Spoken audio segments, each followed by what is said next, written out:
Hey guys, yan. Pakita ko sa inyo kung paano ako maghasa ng talim. Ang talim na ito is cross cut. Cross cut to guys. Yan. Para mapantay yung talim, gagamit tayo nitong lumang balag. Or gagamitin natin. Diretso dapat. Para pantay yung talim. Hindi angat dito or dito sa kabila. Kasi pag mahaba itong sa kabila, yung cut yan, pag ganun, pa-slot. Dapat parehas yung talim.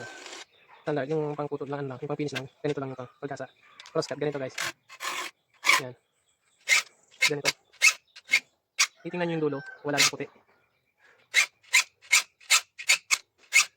Yan, wala na. Yes. Taliman ko na guys. Wala nang puti. Ito puting-puti pa. Yung dulo.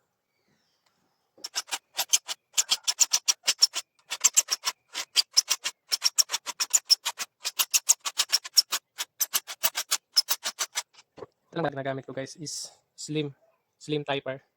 Nicholson. USA.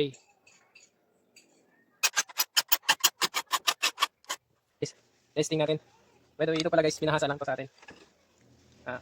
Na Hanso. Si Rutso kung tawagin dito sa amin. Nagari. Tagalog. Subukan natin guys. Ayan. Kita nyo naman, wala nang puti sa dulo. Yung handle niya. Maganda yung handle niya.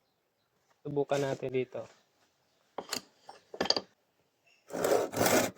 Cut pala guys, ganito. Ubusin nyo yung talim. Lahat pag ganun. Hindi yung ganito lang. Ubusin nyo lahat.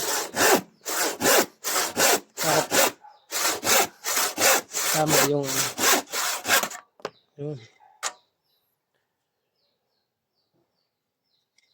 Diba? Pantay naman yung cut niya.